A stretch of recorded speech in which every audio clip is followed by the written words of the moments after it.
За, сайн байцгаана уу хүмүүдээ. Багш нь Дархуул аймгийн оюуны ирээдүйд зөвлбөр сургуулийн Монгол хэл уран зохиолын багш Адил Цэцэг байна. За, уран зохиолынхоо хичээлээр шүлгийн үг сонголт уран дүрслэлийн үр хэрэглийг тодорхойлох хичээлийг орно. Ингэхдээ даш доржийн нацаг доржийн миний нутаг шүлэг дээр суйрлан энэ хичээлийг орохоор хичээл эхлэхийн өмнө бал, ном, дэвтэр, тайлбар төл зэрэгээ бэлдээд тухлан суугаарай. За ингээд уран зохиолын номныхоо 83 дугаар талыг нээгээд миний нутаг шүлгийг хараарай. Багш нь шүлгийг сонсох нь шүлгийг сонсоод ямар мэдрэмж сэтгэл төрснөө хариулах учраас анхааралтай сонсож ойлгоорой.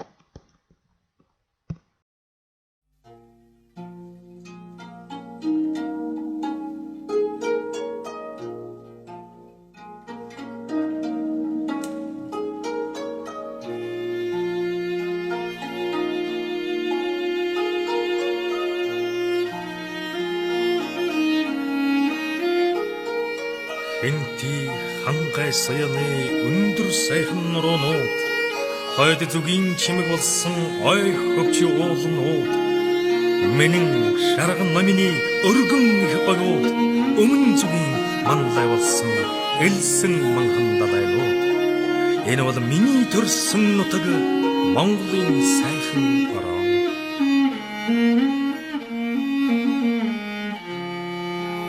Хэрлэн онон туулын тунгалаг ариун өрнүүд хотол олны эм болсон горих булаг аршаанууд хөвсгөл улс буйрын гүнзэн хэр нуурууд хүн малын ундаа болсон тойрон үрд усанууд энэ бол миний төрсөн нутаг Монголын сайхан орон. Орхон сэлэн хөхөйн онц сайхан болууд уур хай баялагын охи болсон олон уул даваанууд уучин хөшөө дурсгал хот балгад ийн суурнууд хол газар одсон харгүй дардан замууд энэ бол миний төрсөн нутаг Монголын сайхан орон. Холхи газраас гялалцсан цас дүндэр хайрхнууд хөх тэнгэр цэлмсэн хөдөө хэр цайдмууд холын бара харагдсан ноён шовх сэрдгүүд хүний сэтгэл тэнийсэн уудам амьсгалд талууд энэ бол миний төрсөн нутаг Монголын сайхан орон. Хангай говийн хооронд халахын уудам нутаг харвага наснаас хөндлөн улддаг гисэн газар гөрөө саратан авалсан урт шилүүд хүлэгмэрэн уралдсан хөндий сайхан хаваанууд энэ бол миний төрсөн нутаг Монголын сайхан орон.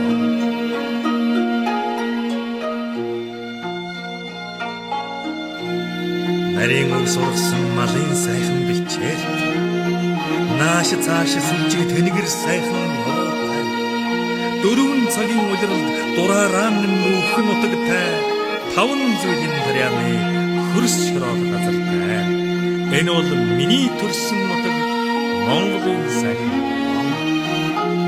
Өлгийн сайхан ууланд нөгдөгийг тавьсан газар үр ач хүүхдийн үржиж өссөн орон таван хошуумал тал дүүрэн бичсэн нутаг Монгол хүн бидний сэтгэлийг сорсон орон. Энэ бол миний төрсөн нутаг Монголын сайхан орон. Алтай хинганы завсар атарвай лагорон аав ээжийн норшсон аштын заяасан нутаг алтан нарны туян инхэжин тогтносон орон мөнгөн сарны гэрэлд мөнхжин ялалцсан газар энэ бол миний төрсөн нутаг Монголын сайхан орон.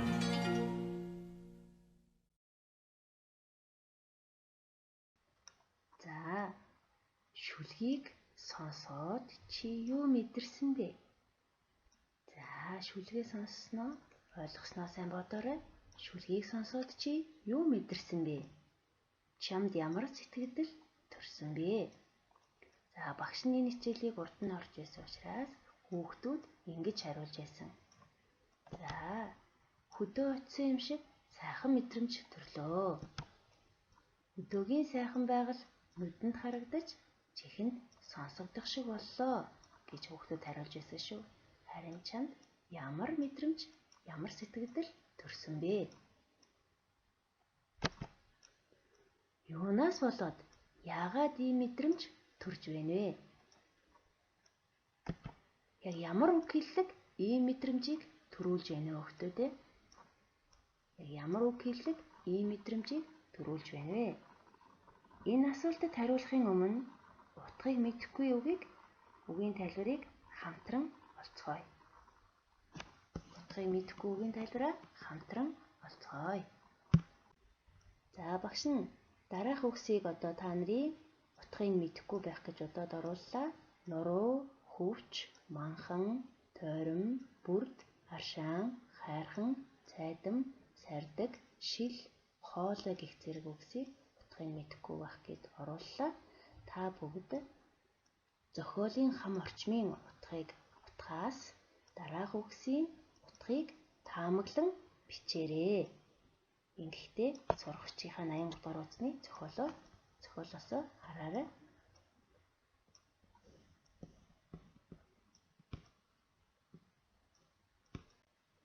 За, таамагласан үгсээ тойл бичгийн тайлбартай тулгын 1 харцгаая. За, нуруу гэдэг бол уулын урт зоо үргэлжилсэн үлсийг нуруу гэдэг бахнэ. За, хөвч гэдэг бол уул нуруу үргэлжилсэн өндөрлөг газар өндөр тогтсон ягцмуудыг хэлдэг бахнэ. За, манхан гэдэг бол элсэн уул уртаар үргэлжилсэн элсэн нурууг элсэн манхан гэх нэ. Элсэн манхан. Тойром гэдэг бол хур элбэг цагт нуур болж ус бороо ховор цагт хатаж хуурайшдаг хужирлаг шороо бүхий халцхай хонхор газрыг хэлдэг бахнэ. Бүрд гэдэг нь говь нутгийн дунд орших ус ургамал тэгшэрсэн хэсэгхэн газар. Газраас ундран гарч хол урсахгүй тогтсон өстэй хонхрыг бүрд гэдэг бахнэ шүү. За, аршаан гэдэг бол өвчин эмгэгийг амгаах чадвартай байгалийн эрдэс ус юм. За, усны хүндэтгэлийн нэрийг бас аршаан гэдэг шүү дээ, тийм ээ. За, хайрхан гэдэг бол уул нурууг хүндэтгэн биширч цээрлэн дуудах үгийг хайрхан гэдэг.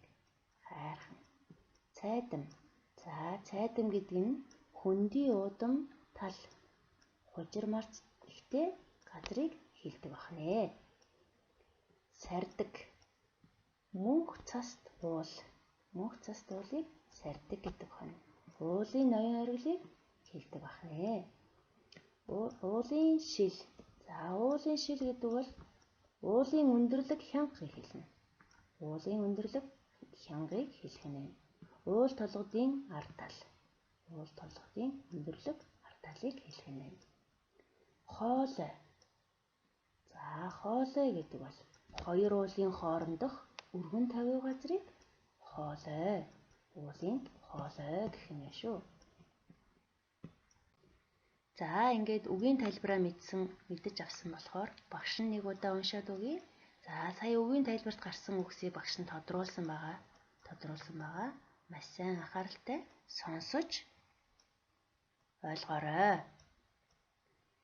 Хинтий хангай саяны өндөр сайхан нуруунууд хойд зүгийн чимэг болсон хой хөвч уулнууд миний шарга номны өргөн их говьуд өмнө зүгийн манлай болсон элсэн манхан далайнууд энэ бол миний төрсөн нутаг Монголын сайхан орон хэрлэн онон туулын тунгалаг ариун мөрнүүд хотол улсын болсон гориг булаг аршаанууд хөвсгөл ус буйрын гүн цэнхэр нуурууд хүм малын ундаа болсон тойрон бүрд уснууд энэ бол миний төрсөн нутаг Монголын сайхан орон орхон сэлэн хөхийн онц сайхан голууд уурхай баялагын өх болсон олон уул даваанууд хуучин хөшөөд урсгал хот балгадын суурууд хол газар оцсон харгуй дардан замууд.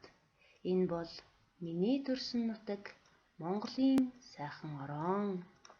Холих газраас гялалцсан цас түндэр хайрхнууд хөх тэнгэр цэлэмсэн хөдөөхээр цайдмууд.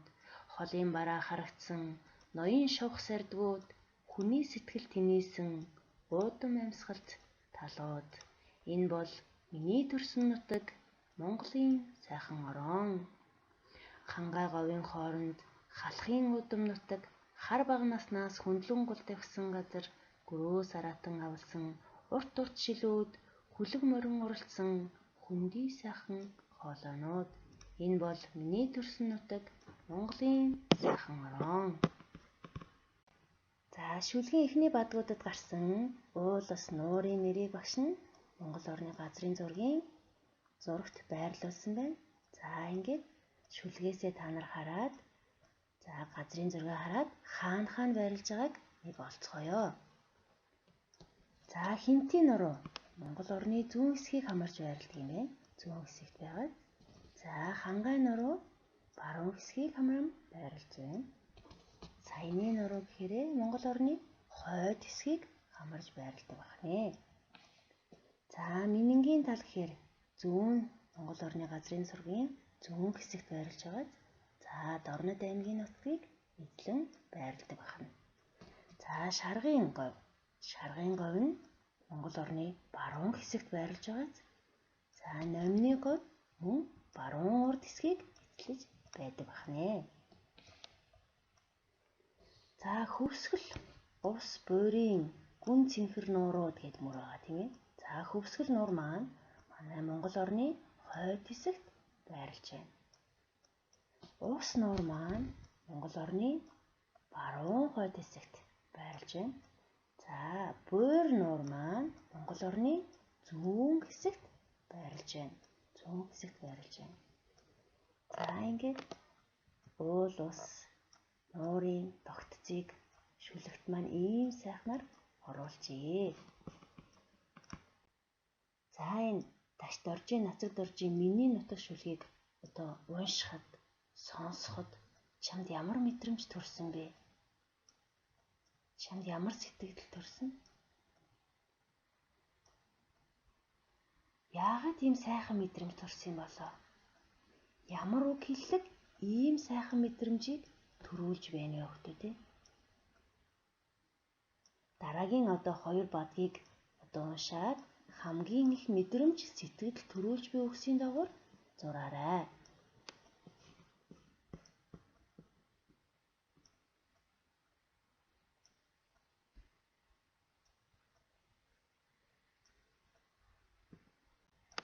За багшийн хувьд дараах одоо үгнүүд их мэдрэмж сэтгэлээ маань хөглж байна.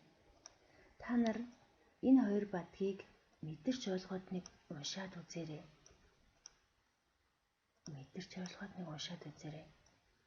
Чиний ямар мэдрэхүйд мэдрэгдэж байна вэ? Харах мэдрэхүйд мэдрэгдэж байна уу? Сонсох мэдрэхүйд мэдрэгдэж байна уу? Хүртэх мэдрэхүйд мэдрэгдэж байна уу? Хамтлах мэдрэхүйд мэдрэгдэж байна уу?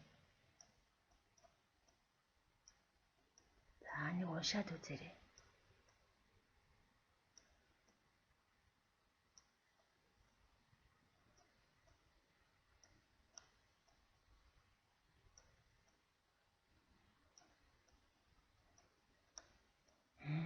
Харах мэдрэхүйд мэдрэгдэж байна шүү дээ, тийм ээ? Харах мэдрэхүйд мэдрэгдэж байна.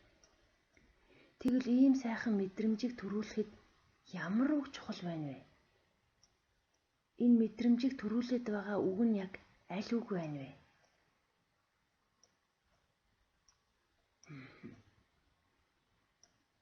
Зохиолч яагаад энэ үгийг сонгож хэрэглэсэн болов? Жишээлбэл та нар ногооноор тэмдэглэсэн тэмдэг нэрнүүдийг хасаад уншаад үзтээ. Хинтий хангай саяны нуруунууд.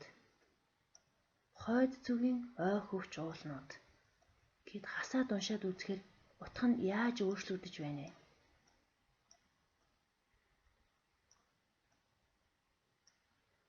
Яагаад өндөр сайхан нуруунууд гэсэн болов? Өөр үгээр одоо орлуулж, сольж найруулж болох байсан уу?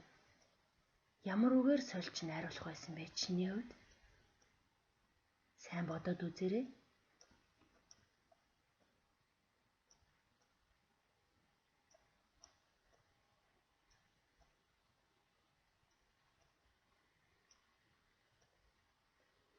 За хойд зүгийн чимэг болсон ой хөвч уулнууд. Хойд зүгийн чимэг болсон. Мөн тодтголын үүргээр орсон. Тэмдэг нэр. Тэгэхээр харах мэдрэмжийг одоо хөглөхөд тэмдэгнэр маш чухал үүрэгтэй байдаг байна.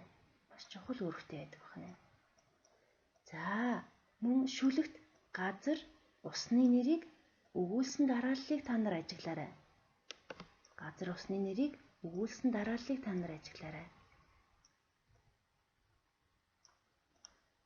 Хэрлэн, онон, туул, тунгалаг, ариун, мөрөн гэж байна тийм ээ. За мөрөн гэдэг бол урсгал ихтэй усыг голоос том урсгал ихтэй усыг мөрөн гэнэ. За горих гэдэг бол бага хэмжээний ус. Байгалийн бага хэмжээний урсгал усыг горих гэнэ. Булаг гэдэг бол газрын доороос ундран гарч байгаа усыг булаг гэдэг. Аршаан. За түрүү гарсан шүү дээ тийм ээ. Байгалийн эрдэс тус. За мөн усны хүндэтгэлийн нэрээ гэж хэлсэн. За нуур гэхээр за их хэмжээний тогтмол ус тийм. За дараалуулсан байрлалыг нэг ажиглаарай. Хөвсгөл ус буйрын гүн цэнхэр нуурууд гэж. За нууруудыг байрлуулсан. Хүн малын ундаа болсон тойрон бүр туснууд. Яагаад хүн малын ундаа болсон сайхан уснууд гэж хэлээгүй? Яагаад тойрон бүрд гэж хэлсэн болов? Бодоод үзээрэй. Ямар үүрэгтэй оролцож байна вэ? Энэ утгыг нь одоо нэмэхэд ямар үүрэгтэй оролцож байна гэдгийг сайн бодоод үзээрэй.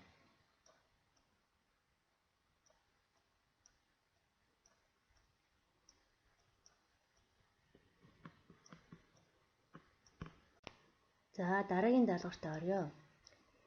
Эхийн энэ бадагт юутай адилтгсан байна вэ? За сайн уншаад юутай адилтгсан байна вэ? Дүрслэлийг олоод доотлын одоо хүснэгтэнд ажиллаарай.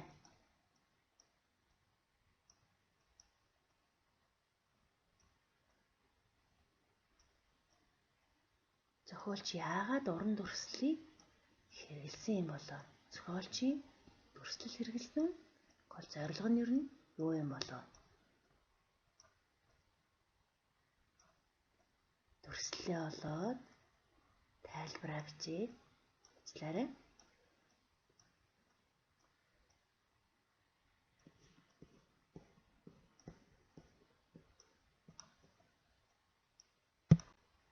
За хүүхдүүд та бүхэн өөрийнхөө хийснийг багшийнхаа хийсэнтэй тулгамыг харьцуулаарай. За багш нь энэ хээс энэ бадгаас хойд зүгийн чимэг болсон ой хөвч уулнууд. За чимэг болсон ой хөвч уулнууд. За адилтгалын арга хэрэгэлсэн байна тий. Ой хөвчийг чимэгтэй адилтгасан гэж үзсэн. Элсэн манхан далайнууд. За элсэн манханг далайтай адилтгсан байна. Адилтгал тийм ээ. За дараагийн даалгавартаа орцгоё. Мөн юутай адилтгсан бэ нэ? Дараагийн бадагт юутай адилтгсан бэ нэ? Яагаад гэдгийг тайлбарлах нь шүү. За хийгээд дараа нь багшийнхтайгаа тулгаарай.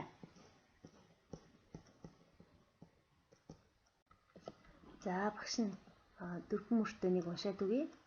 Алтай хянганы завсарт атар баялаг орон аав ээжийн минь орсон аштын заяат нутаг алтан нарны туяанд ингчин тогтсон орон мөнгөн сарны туяанд мөнхчин гэлэлцсэн орон. Энэ бол миний төрсөн нутаг Монголын сайхан орон. За өөрсдийнхөө хийснийг багшийнхаа хийсэнтэй нэг тулгаад үзээрэй. Багш нь алтан нарны туяанд ингчин тогтсон орон. За энэ нь адилтгал байна. Энэ мөр нь адилтгал байна гэж утсан тийм ээ. За нарыг алттай адилтгсан байна. Нарыг алттай адилтгсан байна. За мөнгөн сарны туяанд мөнхчин гэлэлцсэн орон гэсэн. За энэ мөрөнд бас адилтгал байна. Сарыг мөнгөтэй адилтгсан байна. Мөнгөтэй адилтгсан мөнгөн сар гэж хэлсэн байна тийм ээ. За мөн алтан нарны туяанд ингчин тогтсон орон. За ингчин тогтно гэхээр үрд амгалан тайван төвшин тогтсон орон гэсэн. Үрд амгалан тайван тогтсон орон гэж. За мөнгөн сарны туяанд мөнхчин гэлэлцсэн гэдэг нь үргэлжид оршин тогтохыг илэрхийлж. Үгэндээ шүлгэнд орсон байна. Үргэлжид оршин тогтнохыг илэгдэж үгэнд орсон байна. Үргэлжид оршин тогтно. Мөнгөн сарны гэрэл мөнхөд гэлэлцсэн орон гэж ойлгож болох юм шүү дээ тийм ээ. За дараагийн даалгавартаа орё. За шүлгийн эдгээр бадгийн шадууд ямар даваараар төгсөж байна вэ? За ямар даваараар төгсөж байна? Юуны даваар илээ? Олон тооны даваар байна тийм ээ. Олон тооны даваар байна. За ижил даваараар төгсгөх холбоцыг ямар холбоц гэдэг лээ? Сүүл холбоц гэдэг тийм ээ. Сүүл холбоц гэдэг. За бадгүр бүрийн ард энэ бол миний төрсөн нутаг Монголын сайхан орон. Энэ бол миний төрсөн нутаг Монголын сайхан орон гэж төгсгöd байгаа штэ тий. За энэ давталт шүлэгт ямар үүрэгтэй байна вэ? Энэ давталт шүлэгт ямар үүрэгтэй байна вэ?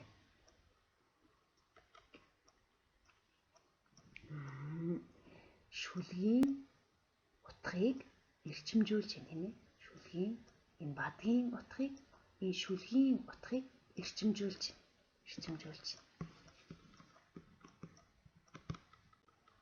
Ер нь уран дүрслэлтнийг ашигласнараа шүлгийн утга санаа нь төгс болж байна.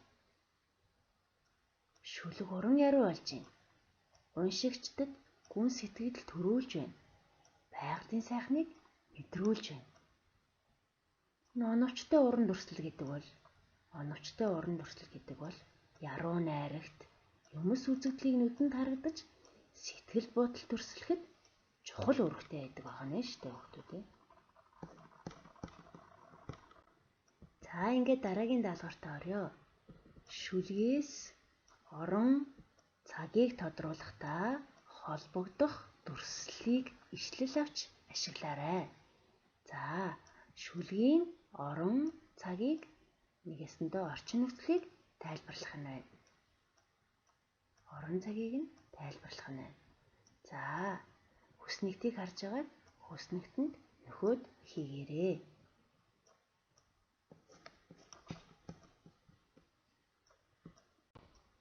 За даалгавраа хийснийг багшийнхтайгаа нэг тулгаад хараарай.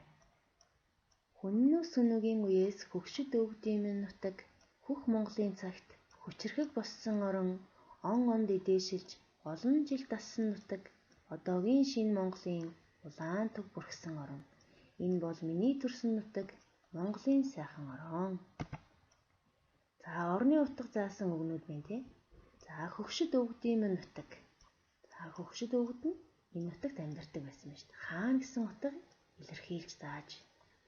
Олон жилд тассан нутаг. Он онд эдээшилж олон жилд тассан нутаг. Хаана гэсэн асуултанд хариулагдаж орны утга зааж. За цагийн утга зааж байгаа үнүүдээ харъя. Хүннүү сүнэгийн үеэс хөх Монголын цагт одоогийн шинэ Монгол гэх мэтчлэн өнгөрсөн одоо ирээдүйн 3 цагийг бэлэгдсэн мөрөд энд харагдаж байна. Хизээ гэсэн асуултанд хариулагдаж цагийн утга илэрхийлж байна. Хүннүү сүнүүгийн үеэс хөгшөд өвгдийн минь нутаг. За маш эртний үе тийм. За хөх Монголын цагт хүчрэхэг боссон орон. За бидний хэлэх дуртайгаар Чингис хааны үеийг хэлж байна тийм үү? За одоогийн шинэ Монголын улаан төв бүрхсэн орон. Монгол улсын өнгөрсөн одоо ирээдүйн цагийг бэлэгдсэн мөрүүд энд харагдаж байна. Тухайн үедээ одоогийн шинэ Монголын улаан төв бүрхсэн орон гэж ирээдүйг зөвнөн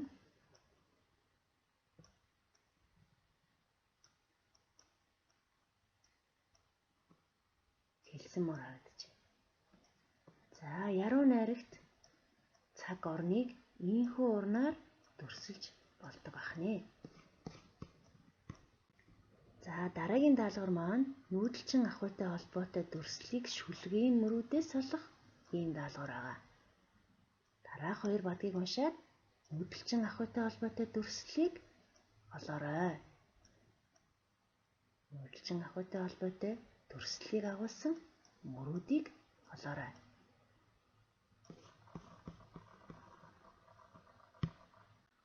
За олсныхоо багшийнхтайгаа нэг тулгаад үзээрэй.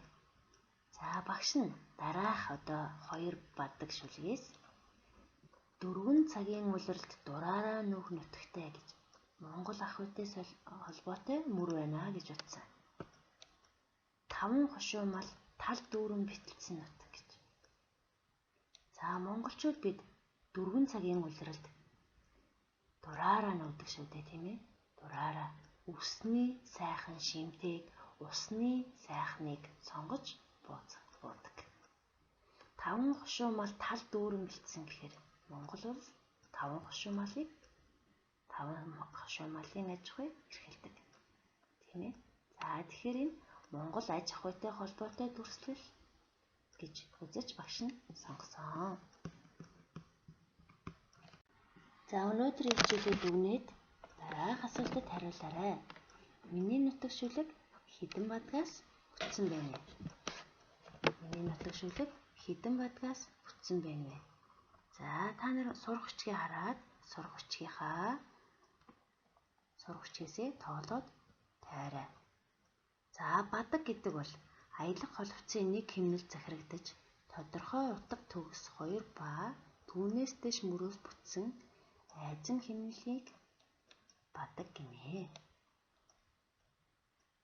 За хэдэн бадаг шүлэг байна вэ? 12 бадаг шүлэг байна. За бадаг гэдэг бол айдаг холбоц нэг хэмнэлд захирагдаж тодорхой утга төгссөн 2 ба түүнээс дээш мөрөөс бүтсэн айзан хэмнэлийг хэлнэ гэж. За 2 дугаар асуулт.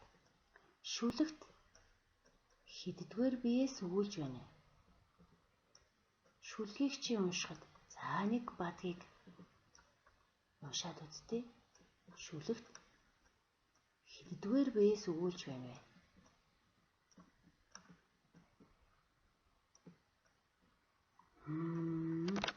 Нэгдүгээр биеэс өгүүлж байна. Нэгдүгээр биеэс өгүүлж байна. Нэгдүгээр биеэс өгүүлж байгаа шүлгийг уянгын шүлэг гэнэ. Уянгын шүлэг гэнэ. Уянгын шүлэг гэнэ. За тэгэхээр бидний өнөөдөр үзсэн миний нутаг шүлэг маань уянгын шүлэг бахна.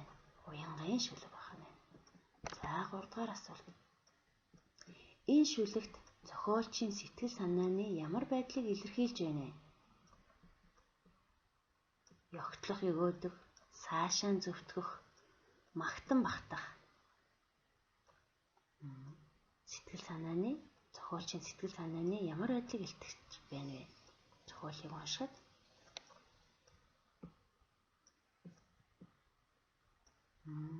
магтан багтсан зохиолчийн сэтгэл санааны өнгөөс илэрсэн тийм магтан багтсан байсан. Магтан багтсан. Ингээс илэрсэн. Тийм байдал илэрсэн.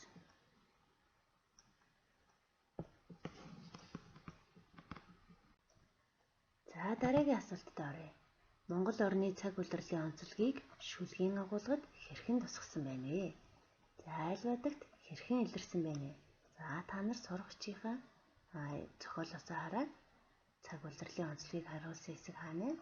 За тэр бадгийг олоорой.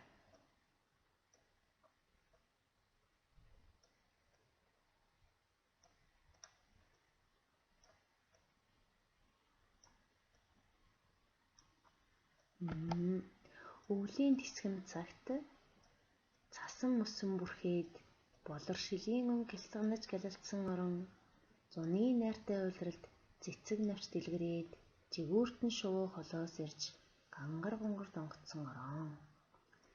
За цаг улирлын онцлог илэрч байна тийм үү? Өвлийн тэсгэм цагт цасан мөсөн бүрхээд өвөл цагийг илэрхийлж байна. Болор шилийн өн гялтганаж гялалцсан орон.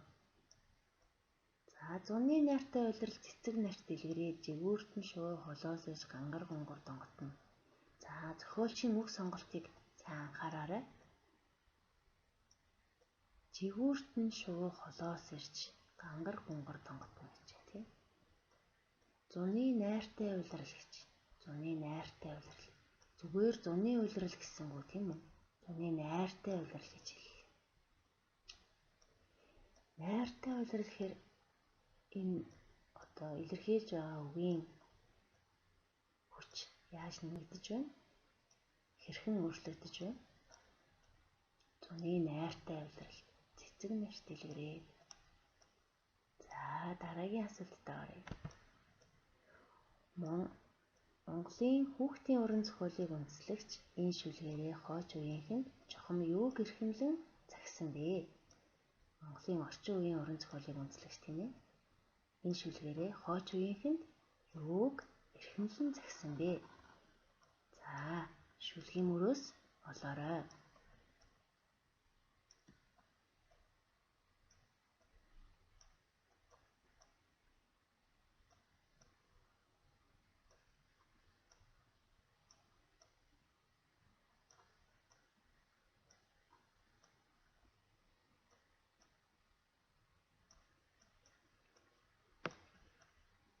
Зүйтэй. Хамгийн сүүлийн мөрөнд байгаа хамгийн сүүлийн бадаг байна тийм үү?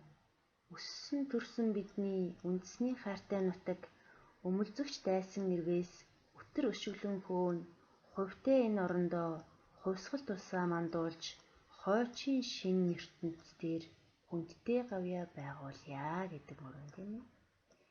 За багш нь нэгтгэн дүгнээд доор нь ингэж Монгол хүн унсан газар угаасан усандаа бүрэн эрхэт эзэн байж улс үндэстнийг хөгжүүлэхийг эрхэмлэн загчээ. Эрхэмлэн загчээ. Та нар юу бичсэн бэ?